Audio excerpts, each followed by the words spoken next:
سے واقفیت تھی. اصل میں ہوتا کیا تھا کہ یہ جو قبیلہ تھا قبیلہ جرم، اس میں اس قبیلے کے پاس پانی کا چشمہ تھا، پانی کا گھاٹ تھا، وہاں پانی کا ایک حوض تھا. تو جو لوگ نبی صلی اللہ علیہ وسلم کے پاس جایا کرتے تھے اور مدینے سے لوٹتے تھے اس راستے سے، وہ سب پانی دیکھ کر کے وہاں ٹھہرتے تھے.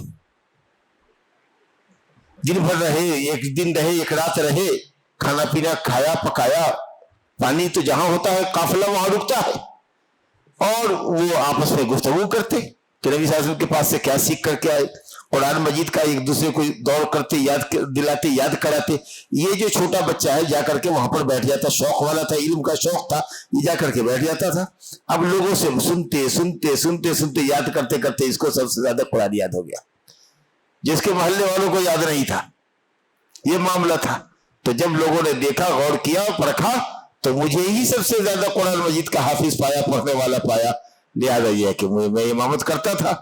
ایک دفعہ اتفاق سے کسی عورت کی نظر پڑ گئی، جو سجدہ سے جو امام صاحب اٹھ رہے تھے، تو ران کا یہ زانو کا جو اوپری حصہ ہوتا ہے، ہپ والا حصہ، وہ کھل گیا. ان کا کرتا چھوٹا تھا، سمجھا کہ نیچے کچھ کچھیا پینٹ پہنے رہے ہوں گے، سمجھا کہ جانگیاں وغیرہ نہیں ہوگی، پاجامہ بھی بیچارے کو نہیں تھا، کرتا بھی چھوٹا تھا.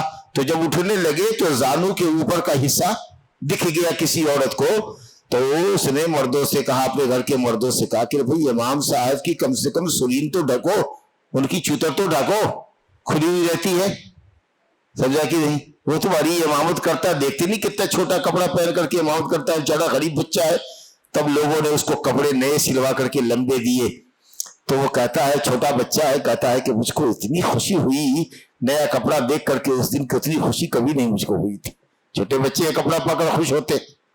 تو یہ معاملہ تھا. تو اس سے معلوم یہ ہوا کہ جو کرائٹیریا ہے امامت کرنے کی، وہ ہے کہ قرآن مجید سب سے زیادہ جس کو یاد ہو اور سب سے صحیح پڑھنا جانتا ہو، اور مسائل نماز سے ضروری حد تک اس کو واقفیت ہو، وہ امامت کا بڑے عالم کے مقابلے میں زیادہ حقدار ہے. ٹھیک ہے. دوسری بات یہ سمجھ میں آئی کہ صاحب چھوٹا بچہ جس پر ابھی جماعت فرض نہیں ہے اور اس کی نماز ابھی نفل ہی ہو رہی ہے، اس کے پیچھے قوم فرض پڑھ رہی ہے، سمجھا کہ نہیں؟ تو نفل پڑھنے والے کے پیچھے فرض پڑھنے والا پڑھ سکتا ہے. کچھ لوگ کہتے ہیں کہ نہیں، تراویح تو چھوٹا بچہ پڑھا سکتا ہے، لیکن فرض نماز کہیں گے نہیں، کیونکہ فرض کی نیت اقوا ہے، زیادہ قوی تر ہے. نفل کی نیت اضعف ہے، کمزور ہوتی ہے نفل کی نیت. ارے فرض نماز بڑی نماز ہے نا بھائی، اہم نماز ہے، وہ فرض ہے، تو اس کی نیت زیادہ قوی ہے، نفل کمزور ہے. تو نفل پڑھنے والے کے پیچھے اپن کیوں فرض پڑھتے؟ سمجھا کہ نہیں؟ اس لیے فرض نہیں پڑھ سکتے، ہاں نفل پڑھ سکتے. بلا وجہ کی بات کر رہے ہیں آپ. یہاں تو پوری قوم نماز پڑھ رہی ہے، پوری قوم فرض نماز پڑھ رہی ہے. سفر میں، حضر میں یہ کہتے تھے کہ میں ہی اپنی قوم کا امام تھا. تو یہ جو منطق لگا رہے ہیں آپ کہ فرض نہیں پڑھ سکتے اور نفل پڑھ سکتے، اور فرض والے کی نیت زیادہ مضبوط ہوتی ہے اور نفل والے کی کمزور ہوتی ہے، تو امام کمزور نیت کا ہے، نفل پڑھ رہا ہے، اور ہم فرض پڑھ رہے، ہماری نیت مضبوط ہے، اس لیے ہم ان کی اقتداء نہیں کریں گے. سب بکواس، فضول کی بات. سمجھا؟ یہ منطق اور یہ قیاس حدیث کے سامنے مت لگائیے. جس کے پیچھے نفل ہو جائے گی آپ کی صحیح، جس کے پیچھے تراویح آپ کی صحیح ہو جائے گی، اسی کے پیچھے آپ کی فرض بھی صحیح ہو جائے گی. بس اہلیت ہونی چاہیے، نماز کی واقفیت ہونی چاہیے. تو اس طریقے سے صحابہ کرام کے یہاں بچوں کی تربیت ہوا کرتی تھی. تو یہ ایک واقعہ اپنی نوعیت کا عجیب و غریب ہے کہ 7 سال کا بچہ ہے، 6 سال 7 سال کا، اور وہ پوری قوم میں سب سے زیادہ قرآن مجید کا حافظ ہے اور صحیح پڑھنے آتا ہے اور مسائل نماز سے بھی وہ واقف ہے. لہذا وہ قوم کی امامت کرتا رہا. اور حدیث کا بخاری شریف کی حدیث ہے. دوسری حدیث دیکھیے، اس میں بھی سلسلے وار امامت کا کرائٹیریا بتایا گیا. یہ نہیں تو یہ نہیں تو یہ نہیں تو یہ، کہیں تو جا کر کے فیصلہ ہوگا. ابو مسعود رضی اللہ عنہ کی حدیث ہے. ابو مسعود انصاری بدری صحابی ہے، کہتے ہیں کہ قال رسول اللہ صلی اللہ علیہ وسلم یؤم القوم اقرأهم لکتاب اللہ. قوم کی امامت وہ کرے جو سب سے زیادہ قوم میں قرآن مجید کا قاری ہو. بات وہی ہوئی، جو قرآن مجید کا حافظ ہو، قاری بنے حافظ ہو، اور قرآن اس کو صحیح سے پڑھنا آتا، صحیح مخارج کے ساتھ، صحیح تلفظ کے ساتھ پڑھتا ہو. وہ امامت کا اہل ہے، بشرطے کہ نماز کے مسائل سے واقف ہو۔ اگر قرأت میں سب برابر ہیں تقریباً اب کہاں ایک ایک آیت پوچھیں گے، 2-4 آیتوں کا آگے پیچھے ہو سکتا ہے حافظوں کے اندر۔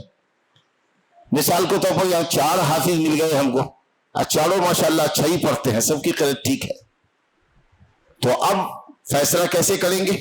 دیکھیں گے کہ ان میں سنت کا عالم کون ہے، حدیث سب سے زیادہ کس کو معلوم ہے، مسائل کس کو یاد ہے۔ سنت کا علم مطلب مسائل کا علم کس کو ہے، اور کون مسائل مراد ہے؟ نماز کے۔ ایک آدمی ہے اس کو بے کے وضو کے مسائل بہت معلوم، روزے کے مسائل بہت جانتا ہے، لیکن نماز کا مسئلہ نہیں جانتا ہٹو ٹماٹو۔ ایک آدمی ہے کہ نماز کے مسائل بہت جانتا ہے، کیونکہ وہ سوچ رہا ہے کہ ہم امامت کریں تو ہم کو جاننا چاہیے، لیکن روزے اور حج کے مسائل نہیں جانتا ہے۔ لیکن نماز کے مسائل میں چاروں حافظوں میں سب سے زیادہ وہ جانتا ہے، تو جو نماز کے مسائل کو جانتا ہو اس کی امامت ہوگی۔ ہم کو اس وقت نماز کے مسائل کے جاننے والا حافظ چاہیے، روزہ اور حج پڑھانے والا حافظ نہیں چاہیے ابھی۔ تو آپ کو سنت کا علم زیادہ ہو تو وہاں جا کے فیصلہ ہوگا کس بات میں؟ نماز کی امامت کے بات میں، ٹھیک ہے؟ جس کو سنت کا زیادہ علم ہو، یعنی نماز کے تعلق سے، فَعَلَمُهُمْ بِالسُّنَّةِ فَإِنْ كَانُوا فِي السُّنَّةِ سَوَاءً۔ یہ تینوں چاروں لڑکے ایک ہی مدرسے میں پڑھتے ہیں بھائی، حافظ بھی ہیں، یہ ایک ہی مولوی سے پڑھتے ہیں، سب کا علم تقریباً مسائل کا بھی برابر ہے، تو اب کیسے فیصلہ کریں گے کس کو اولیت حاصل ہوگی؟ تو کہا کہ فَأَقْدَمُهُمْ ہجرتاً۔ دیکھو ہجرت کس نے کیا ہے، پرانا ہجرت کرنے والا کون ہے، پہلا ہجرت کرنے والا کون ہے؟ اب یہ پتہ کیسے چلے گا؟ یہ نبی کے زمانے میں تھا معاملہ کہ مدینے میں لوگ ہجرت کر کے آئے، تو مدینے کے جو لوگ تھے وہ تو انصار کہلائے، اور جو مکے سے اور دوسری جگہوں سے جو آئے وہ ہجرت کر کے مہاجر آئے۔ اور مان لو کہ 4 حافظ 4 مولوی مہاجروں میں ہی ملا، مثال کے طور پر انصار میں کوئی مقابلے کا نہیں ملا، اب یہ چاروں حافظ صاحب 4 مولوی صاحب مہاجر ہیں، تو اب فیصلہ کیسے ہوگا؟ دیکھیں گے کہ اس چاروں میں سب سے پہلے ہجرت کس نے کی، مدینہ میں پہلے کون آیا، تو یہاں فیصلہ ہو جائے گا۔ جائے ہجرت میں جو لوگ مہاجر کی حیثیت سے موجود ہے ان کے درمیان یہ دیکھنا پڑے گا کہ ہجرت پہلے کس نے کی ہے۔ اب وہ بات تو اب اس وقت تو ممکن نہیں، پائی نہیں جا سکتی۔ چلو معلوم ہوا کہ چاروں بچے جن کی بات ہم کر رہے ہیں یہ چاروں کے چاروں ایک ہی دن آئے تھے مدینے میں، ایک ہی ساتھ داخل ہوئے تھے، لا حول ولا قوت الا باللہ۔ تو قرآن مجید یاد کرنے میں بھی برابر، مسئلہ مسائل جاننے میں بھی برابر، نماز کے مسائل۔ تیسری چیز ہجرت میں، جائے ہجرت میں آنے کے اعتبار سے تو دیکھتے ہیں کہ سب ساتھ میں آئے۔ تو اب ایک چیز اور آخری ہے جہاں فیصلہ ہو جائے گا، اور وہ ہے کہ مسلمان ہونے میں سبقت کس نے کی۔ اور ایک روایت میں ہے کہ عمر میں کون بڑا ہے، مسلمان پہلے کون ہوا، اور اگر مسلمان سب ساتھی دی ہوا تھا، 15 سال کا والا ابھی 18 سال والا ابھی 17 سال والا ابھی 16 سال کا بھی، چاروں حافظ ایک ہی دن مسلمان بھی ہوا، تو یہ روایت حل کر دے گی سنن، عمر میں دیکھو کوئی بڑا ہوگا، عمر میں کوئی نہ کوئی تو بڑا ہوگا کہ سب اپنی ماں کے پیٹ سے چاروں ایک وقت نہیں پیدا ہوا ہوگا، ارے کوئی تو بڑا ہوگا، تو جو بڑا ہوگا اس کے سر پر امامت کا تاج رکھ دیا جائے گا، چلو بیٹا تم بھی نماز پڑھاؤ۔ تو یہ ترتیب ہوئی کہ سب سے پہلے قرآن مجید کا حافظ و قاری، جس کو زیادہ سب سے زیادہ قرآن یاد ہو، حافظ ضروری نہیں ہے، جس کو زیادہ سب سے زیادہ قرآن یاد ہو، صحیح بھی پڑھنا آتا ہو اور مسائل ضروریہ کا علم بھی ہو نماز کے، تو وہ امامت کرے۔ اگر نہیں وہ سب برابر ہے اس وقت میں، تو دیکھو سنت کا علم سب سے زیادہ کس کو ہے، سنت میں برابر ہے تو دیکھو ہجرت والی اگر جگہ ہے، مہاجرین ہے وہاں موجود، تو ان میں ہجرت کس نے کی ہے، اور اگر وہ بھی نہیں ہو تو مسلمان کون ہوا ہے یا عمر میں بڑا کون ہے، وہاں جا کر کے مسئلہ حل ہوگا۔ اور اس کے بعد بھی بعض فقہا کے یہاں ہے کہ صاحب اگر عمر میں بھی برابر ہو تو کہتا ہے کہ تب دیکھو کہ صاحب سر کس کا بڑا ہے، اس کے بعد دیکھتا ہے کہتا ہے کہ سب کا سر برابر ہے، تو کہتا ہے اس کے بعد دیکھو، تو کہتا ہے سب کی بیوی، جب سب کو جا کے سب کی بیوی کو دیکھو کہ بیوی کس کی خوبصورت ہے، اور اس کے بعد اگر سب کی خوبصورت ہو تو کچھ اور بدتمیزی کی باتیں ہیں، کچھ اور بدتمیزی کی باتیں ہیں، ان کو چھوڑیے، اسے کیا مت کیجیے۔ اس کو جاننا ہو تو کسی مولوی سے پوچھے گا، در مختار حنفی فقہ اور مسئلے کی کتاب ہے، اس کے حاشیے پر جو لکھا ہے تو محشی حاشیہ لکھنے والا کہتا ہے کہ اس کے بعد بھی ہمارے مولویوں نے ایسی ایسی بات کہی ہے جس کو لکھنے سے، بیان کرنے سے اپنے کو شرم آتی ہے۔ انشاءاللہ یہی فیصلہ ہو جائے گا، حدیث کی روشنی میں فیصلہ ہو جائے گا کہ جو قرآن مجید کے حفظ میں برابر ہے، مسئلے میں برابر ہے، تو انشاءاللہ تعالی عمر میں کوئی بھی اگر 1 گھنٹے، آدھے گھنٹے، 10 منٹ پہلے پیدا ہوا ہوگا تو وہ بعد میں پیدا ہونے والے کے مقابلے میں زیادہ امامت کا اہل ہے۔ اب اس کے بعد حدیث دیکھیے، وَلَا يُؤَمَّنُ الرَّجُلُ الرَّجُلَ فِي سُلْطَانِهِ، ایک آدمی، کوئی بھی آدمی کسی آدمی کی امامت نہ کرے اس کی سلطنت میں۔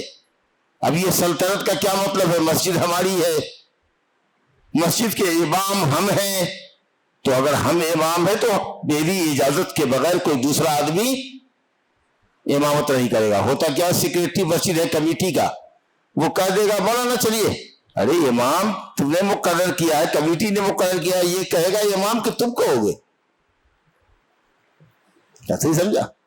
تو بس صرف اس لیے ہے کہ صاحب امام کو آپ نے ایسا ماتحت بنا کر کے رکھا ہوا ہے کہ جو چاہے کمیٹی والا کرے، امام نہیں، وہ نماز کا ذمہ دار امام ہے، آپ انتظامی امور کے ذمہ دار ہیں۔ اگر آپ کو کسی سے نماز پڑھوانی ہی ہے تو آپ امام سے پہلے گفتگو کر لیجئے کہ آج کے درس میں، آج مسجد میں کوئی فلاں صاحب آ رہے ہیں، میرا خیال ہے آپ سے گزارش ہے کہ آپ ان کو اجازت دے دیجیے، اس سے کوئی وقار آپ کا گھٹ جائے گا۔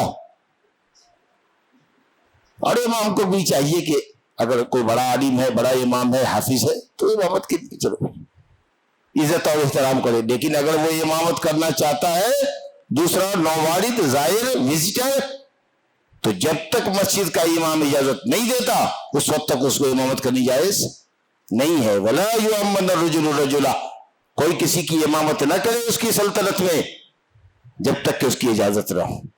تو اس مسجد پر سلطنت امام کی ہے۔ آپ میرے گھر میں آئے ہیں، اب چلیے دسترخوان لگا رہے ہیں، کھانا لا رہے ہیں، پانی رکھ رہے ہیں، پلیٹا لا رہے ہیں، بچھا رہے ہیں، تو جلدی سے بیٹھ مت جائیے دسترخوان پر، جہاں بیٹھے ہوئے ہیں، جس بستر پر لیٹے ہوئے ہیں لیٹے رہیے یہاں تک کہ گھر والا کہے تشریف لائیے، کھانا لگ چکا ہے آئیے، تب جائیے، ادب ہے۔ حدیث پڑھ رہے ہیں، وَلَا يَقْعُدُ فِي بَيْتِهِ عَلَىٰ تَقْرِمَتِهِ، کوئی کسی کے گھر میں اس کے دسترخوان پر نہ بیٹھے جب تک کہ اس کی اجازت نہ ہو۔ اس نے دسترخوان لگا دیا، افطار لگا دیا، آپ گئے بیٹھ گئے، ہاں اس نے کہا کہ آئیے آئیے میں لاتا جا رہا ہوں، ہو سکتا ہے ابھی سامان لا رہا ہے، کھانے پینے کی سامان لا رہا ہے، ابھی ٹیبل سجا نہیں ہے، تو آپ انتظار کیجئے، الا یہ کہ اگر وہ بے تکلفی ہے، کہا بھئی آ جاؤ بیٹھ جاؤ، جیسے جیسے لا رہا ہوں کھانا شروع کرو، میں لاتا جاتا ہوں، تو اور بات ہے، ورنہ اگر آپ مہمان ہیں کسی کے یہاں تو ادب کا طریقہ یہ ہے کہ مہمان خانے میں بیٹھے رہیے، دسترخوان لگ دے دیجیے، جب دسترخوان لگ جائے، آپ کو بلایا جائے، تب آپ جائیے، کھانا تناول کیجیے، پھر اس کے بعد اٹھیے۔ اسی طریقہ سے کوئی کسی کے بستر پر، آپ ہم سے ملنے کے لیے ہمارے روم میں آئے، ہم اپنے بستر پر ہیں، ہم نے کہا نہیں آپ کو اب میرے بستر پر بیٹھیے، کھڑے رہیے، بغیر ہماری اجازت کے ہمارے بستر پر مت بیٹھیے۔ ہاں کرسیاں خالی بیٹھنے کے لیے تو اس پہ بیٹھ سکتے ہیں، لیکن بستر پر جس پہ خاص طریقہ سے آدمی سوتا ہے اس کے اوپر بغیر اس کی اجازت کے نہ بیٹھیے۔ تو کسی کے گھر میں اس کی بستر پر ہو، کسی کے دسترخوان پر اس کی اجازت کے بغیر، کسی کی مسجد میں اس امام کے بغیر، ہاں امام المسلمین اگر آئے گا تو دوسرے امام کی امامت ختم ہو جائے گی۔ مثال کے طور پر اگر شاہ پہنچ گئے، شاہ سلمان حفظہ اللہ یا ولی عہد محمد بن سلمان حفظہ اللہ، اگر وہ پہنچ گئے تو امامت سب امام کی ختم ہو جائے گی، کیونکہ وہ امام المسلمین پہنچ گیا ہے، سب سے بڑا امام ہے، امام المسلمین ہے۔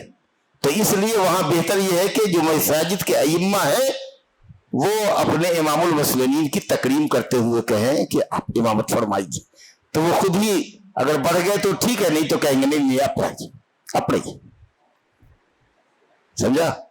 تو الحمدللہ ثم الحمدللہ، تو اس میں آپ کی عزت بھی رہ گئی اور امام المسلمین کی تکریم بھی ہو گئی۔